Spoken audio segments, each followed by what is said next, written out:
हमारे professors, teachers और प्रिय साथियों, मेरा नाम है सतीश दनवे। मेरा चयन मध्य प्रदेश लोक सेवा आयोग द्वारा आयोजित सहायक प्राध्यापक अर्थशास्त्र परीक्षा वर्ष 2022 के पद पर अंतिम रूप से चयन हो चुका है।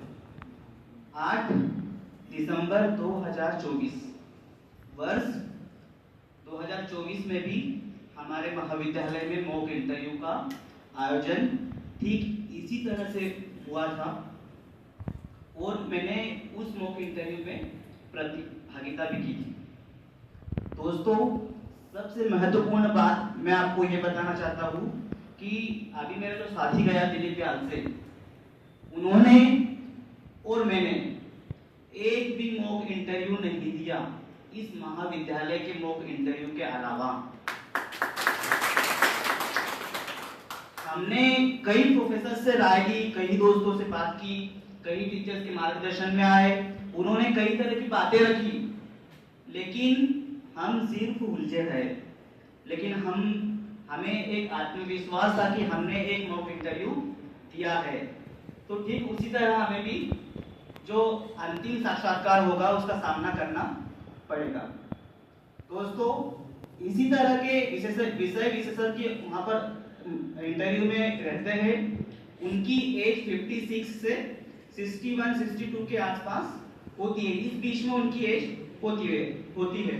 और आप लोगों के बीच जो मॉक इंटरव्यू में जो उपस्थित है प्रोफेसर्स, वो भी इसी एज के आसपास है और विषय विशेषज्ञ है।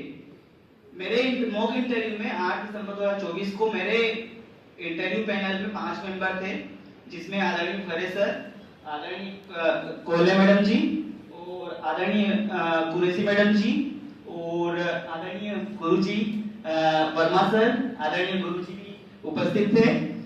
उस मॉक इंटरव्यू से मेरे फाइनल इंटरव्यू में 3 क्वेश्चन निकल के आए थे। 3 क्वेश्चन जैसे कि तैसे वहां पर मुझे मिले थे। पहला क्वेश्चन था मेरे विषय से, डिमांड कर्व, मांग वक्र से क्वेश्चन था, उसका मैंने आंसर दे दिया था क्योंकि मैंने पढ़ा हुआ था। दूसरा क्वेश्चन था, क्योंकि मैं टेंटाबेल विश्वविद्यालय खरगोन में विजिटिंग फैकल्टी के पद पर कार्य किया था मैंने, तो वहां से भी मुझे प्रश्न पूछा था कि आप कौन कौन से विषय पढ़ाते हैं। अंतिम इंटरव्यू मेरा हुआ था पीएससी में, वहां पर मेरे से प्रश्न पूछा था कि आप कौन कौन से विषय पढ़ाते हैं। और 8 दिसंबर को भी मेरे से यही प्रश्न पूछा गया था कि आप विश्वविद्यालय में कौन कौन से पेपर पढ़ाते हैं। विषय इकोनॉमिक्स, उसमें आप कौन कौन से पेपर पढ़ाते हैं। तो मैंने खटाखट आंसर दे दिया। फिर उन्होंने मेरे से क्रॉस क्वेश्चन किया कि आपका इंटरेस्ट एरिया सांख्यिकी है। मैंने बोला जी नहीं सर, मेरा इंटरेस्ट एरिया सांख्यिकी नहीं है, क्योंकि मुझे विश्वविद्यालय में पेपर पढ़ाने को मिला था तो मैं पढ़ाता था।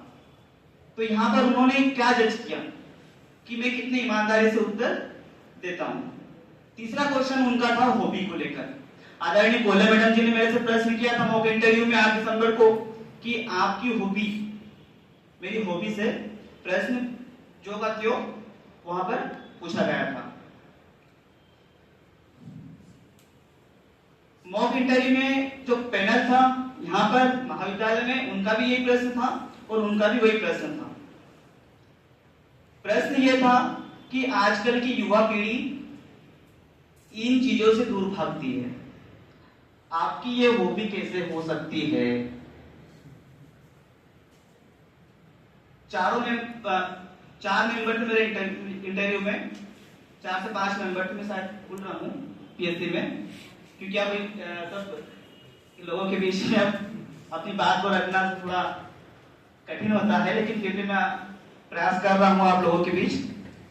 तो उन्होंने कहा कि तन्वे, आप ये बताइए कि आपको ये हॉबी कैसे, मतलब हॉबी आपने कैसे लिख दी। चारों के चारों मेंबर ने सर बोल दिया कि आपने ये हॉबी कैसे लिख दी। तो फिर मैंने कुछ जवाब नहीं दिया, क्योंकि उन्होंने प्रश्न पूछा नहीं था मेरे से, आपस में बातचीत कर रहे थे। तो फिर उन्होंने प्रश्न पूछा कि अच्छा आप हमें ये बताइए कि आपने हॉबी लिखी है माता पिता से बातें करना और उनके साथ समय बिताना। यही क्वेश्चन आदरणीय कोहली मैडम जी ने भी मेरे से मॉक इंटरव्यू में किया था, और उसका मैंने खटाखट उत्तर दे दिया। क्योंकि हॉबी थी तो स्वाभाविक है कि हम उत्तर एकदम सटीक तरीके से और सही तरीके से देंगे। और चूंकि हमारी हॉबी है तो पैनल भी यही आपसे आशा करता है कि आप सटीक और सही उत्तर दें, बनावटी उत्तर नहीं दें।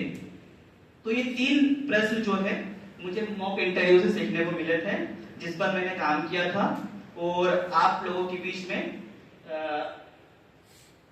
उपस्थित हूँ और सहायक प्राध्यापक अर्थशास्त्र के पद पर मेरा चयन हुआ है। आदरणीय इंटरव्यू पैनल में उपस्थित हमारे दोनों पैनल में जो हमारे प्रोफेसर हैं, सबका मैं धन्यवाद करता हूं। आदरणीय रावत सर, आदरणीय गुंजन मैडम जी और हमारे सभी महाविद्यालय परिवार के सभी स्टाफ, जिन्होंने प्रत्यक्ष अप्रत्यक्ष रूप से इस मॉक इंटरव्यू में अपनी महत्वपूर्ण भूमिका निभाई है। एक क्वेश्चन और था, डिमांड कर्व, जो मैंने पहला क्वेश्चन बताया था, आदरणीय वर्मा सर ने मेरे से प्रश्न पूछा था कि डिमांड कर्व का श्लोक कैसा होता है।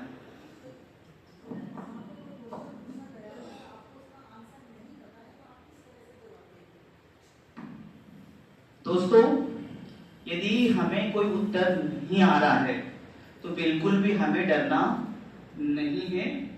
हमें नहीं आ रहा है तो हमें सटीक तरीके से नहीं बोलते आना चाहिए कि सॉरी सर मुझे उत्तर नहीं आ रहा है, या सॉरी सर मैं अभी उत्तर नहीं याद कर पा रही हूँ, एक अच्छा उत्तर नहीं याद कर पा रही हूँ, मैं घर जाकर इसको समझ लूंगी या पढ़ लूंगा। बिल्कुल आपको सटीक तरीके से कम शब्दों में, और आपको शब्दों का चयन भी विशेष रूप से ध्यानपूर्वक करना है।